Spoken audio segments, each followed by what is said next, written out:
जब इस उपन्यास के संपादन पर काम चल रहा था तो हमको लग रहा था कि इसकी जो बात हम कुछ रियलिस्टिक है और कहीं कहीं जो है इसमें ओम प्रकाश तिवारी भी जो है वो नजर आ रहे हैं। हम पक्के तौर पर तो नहीं कह सकते। तो मैं चाहूंगा कि थोड़ा इस पर भी विचार डालें।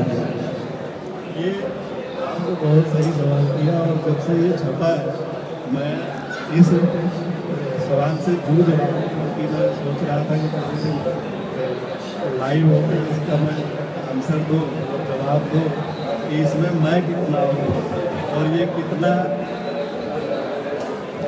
मतलब जो है इसमें कोई और है या मैं हूँ या कुछ किसी समाज से बात है।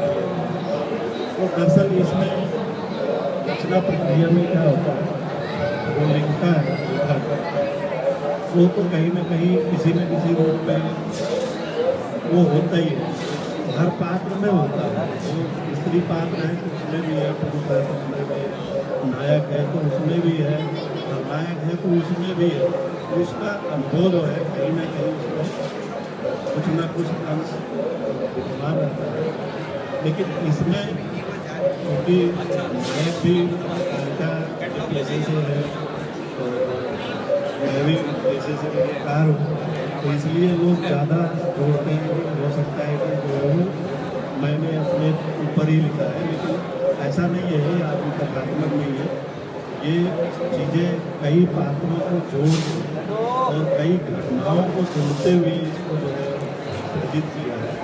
जो इसमें पात्र है वो किसी एक पे नहीं है, उसमें मेरा कुछ अनुभव मिले और भी मेरे जो पत्रकार भाई हैं उनका भी इसमें कुछ अनुभव अंश निचोड़ मिलेगा। इस तरह से आप कह सकते हैं कि उसमें 40-50 कैरेक्टर मिला के उनके थोड़ी थोड़ी चीज़ें जो सही गलत जो उस चरित्र के उपयुक्त लगी वो ऐसे लेके उस चरित्र की रचना हुई। किसी एक व्यक्ति पे नहीं, वो मतलब कई लोगों के अनुभव और उनकी संगतियाँ रही है, उनसे वो रचा गया है। तो जो इसमें मेरे से जो साम्यता दिखती है बहुत सारे लोगों को दिखता है। मेरे दफ्तर में एक लड़का है, उसने पढ़ा और कई दिनों तक वो जो यही कहता रहा कि सर ये जो है आपने अपने ऊपर लिखा और ये किया वो किया। मैं उसको ये कहता था तुम पहले पूरी किताब पढ़ जाओ, पूरा पढ़ जाओगे तब तुमको समझ में आ जाएगा। तो वो जब पूरी किताब पढ़ गया तो उसको ऐड किया, तो उसके बाद उसने आके कहा कि नहीं सर वो मैं पहले समझ रहा था, आप उसमें नहीं हैं। तो उसको भी मैंने यही बात बताई थी कि इसकी रचना प्रक्रिया इस तरह से है और इसका कालखंड भी जो है तो लिखने से लेकर छपने तक में काफ़ी अंतर है। तो इसलिए जो चीज़ें हैं वो समाज से ही ली गई है, देखी सुनी, उसको अपने अंदर ऑब्जर्व करने के बाद उसमें से जो इस चरित्र के उपयोग लगा है वो उसमें डाला गया है। वो इस तरह से लिया गया है। हाँ कहीं कहीं किसी किसी दृश्य में किसी डायलॉग में मैं मौजूद रहूँगा या वो इसलिए कि लिखने वाला कहीं ना कहीं होता ही है, हर कैरेक्टर में होता है। मैंने देखा है बहुत सारी किताबों को पढ़ते हुए और लिखते हुए भी जो है ये चीज़ें दिखती है। तो इसकी रचना प्रक्रिया के दौरान 2 घटनाएँ हुई थी, वो मैं जिक्र करना चाहूँगा, सबसे बड़ी मतलब रोचक है। तो इसको जब मैं लिख रहा था एक दिन उस समय मैं दिल्ली में ही थी 2009 के समय। तो रात में कुछ अंश लिखने के बाद सो गया था, सुबह उठा काफ़ी सुबह क्या कहेंगे 9-10 बजे के करीब उठा, मैं बाथरूम चला गया और करीब 1 घंटे तक बाहर नहीं आया था। तो जो हमारे मकान मालिक थे वो मुझे जाते हुए देख लिए थे, लेकिन निकलते हुए उन्होंने नहीं देखा तो उनको चिंता हुई। उन्होंने अपने बेटे को भेजा जाके पता करो देखो हुआ क्या। वो बाथरूम गए थे लेकिन बाहर नहीं आए।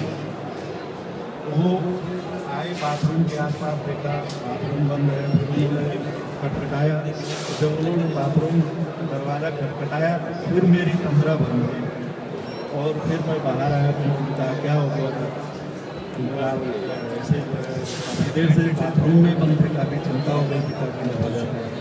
तो मुझे फिर एहसास हुआ, एक्चुअली हुआ ये था कि रात में लिखते समय जिस करेक्टर पर जिस जगह में उलझ गया था, कहानी आगे कैसे बढ़े, कैसे उसमें वो हो, उस कहानी पे जागने के बाद दिमाग कहीं वही रह गया था। और मैं जब टॉयलेट गया, बाथरूम गया, तो वो दिमाग में वही चीज़ें चलती रह गई और आँख बंद करके मैं बैठा रह गया। मुझे समय का पता ही नहीं था कि ऐसा मतलब कुछ है, क्योंकि वो बहुत ऐसा पॉइंट था, टर्निंग पॉइंट था उसमें।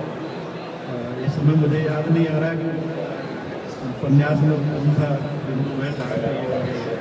लेकिन वो ऐसा पॉइंट था कि कहानी रुक गई थी और कैसे आगे बढ़े, कहाँ कैसे गिरे, कैसे उसको जो है सुरजित किया जाए आगे, तो इसी में फंसा गया।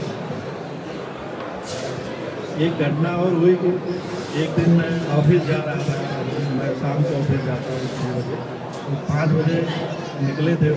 स्कूल ब्लॉक में रहता था उस समय, नोएडा जाना था, 59 मेरा दफ्तर था। तो मैं बस में बैठा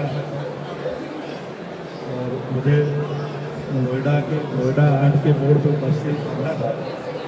लेकिन मैं अपने पात्रों के बारे में और उस कहानी के बारे में सोचता हुआ बैठा रह गया बस में। बस अपने अंतिम पड़ाव पे चली गई, वहाँ खड़ी हो गई, तब भी जो ड्राइवर कंडक्टर इंतजार कर रहे हैं, मैं उतरूँगा। मैं बैठा रह गया, कंडक्टर मेरे पास आया, कहाँ उतरना है आपको? बस तो अंतिम पड़ाव पे आ गई है, अब इसके आगे नहीं जाएगी। मैंने कहा अरे, तो फिर मैं अचानक से उठा, तो जहाँ मुझे उतरना था उससे काफ़ी आगे आ गया था। फिर उल्टा वापस आके फिर दफ्तर गया। ये इसको लिखते समय ये बड़ी रोचक चीज़ें हुई। मुझे लगे आज आप लोगों को सुविधा होगी कि लिखने में कितना जो है मतलब किस दौर से गुजरना पड़ता है, इसका आप अंदाजा लगा सकते हैं कि लिखने वाला काफ़ी कितना उसमें डूबा रहता है और कितनी चीज़ों को सोच के और कैसे उसको रचना करता है। एक इस चीज से जुड़ा हुआ अगर आप इजाजत दें तो मैं सवाल करूँ। आपने जिक्र किया है कि काफी लंबे वक्त 2004 से और 2024, तो कितना वर्ष हो गया मेरे हिसाब से? 20 साल। और इस 20 साल के अंदर आपने इसका 60%, मैं अभी सिर्फ आपके वक्तव्य को लेकर बात कर रहा हूँ, और 60% आपने इसको, जाहिर सी बात है कि लेखक अपने लेखन से संतुष्ट नहीं होता, और सही में वो लेखन वही है जो अपने लेखन से संतुष्ट ना हो। तो ऐसा नहीं लगता है कि जो चीज आपने मूल रूप से इस उपन्यास के रूप में सोची होगी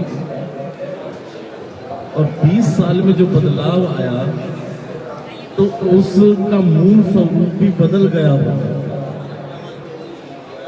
नहीं, जो संवाद में लिखा गया था लगभग वो चीज़ें तो वही रही है। बदलाव में इसमें मैंने बदलाव का ये किया, क्या मतलब मेरा ये है, जैसे 2004 में लिखा, हमने 2009 में जब उसे फिर से वो कर रहा था, तो उसमें कई कुछ दृश्य कह सकते हैं, कुछ डायलॉग वो उस समय काल से जो है जुड़ते हैं। जैसे उस समय 2004 का जो समय काल रहा था वो 2010 में थोड़ा सा अपडेट हुआ, और फिर उसके बाद जैसे भी मैं छपने से पहले जब इसका फिर से पढ़ा था तो उसमें भी कई जगह काट-छाट कर दिए हमने, जो नहीं पढ़ा था कई जगहों पे काट-छाट हो गया।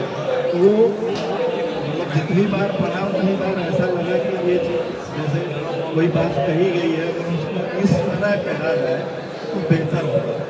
तो इस तरह से बहुत सारे डायलॉग है, जो संवाद है वो बदल गए, दृश्य बदल गए, करेक्टर नहीं बदले हैं, करेक्टर वही रहे हैं और केवल उनका थोड़ा सा अनुभव बदला और कहने का अंदाज और थोड़ा नज़रिया और उनका जो विचार है वो थोड़ा सा इधर उधर उसमें। बाकी मूल जो कथा है और जो करेक्टर जो चरित्र है वो वैसे ही है। अगर आपकी इजाजत हो तो एक थोड़ा सा तीखा सवाल ये है कि लेखक लिखने से नहीं डरता है। एक दो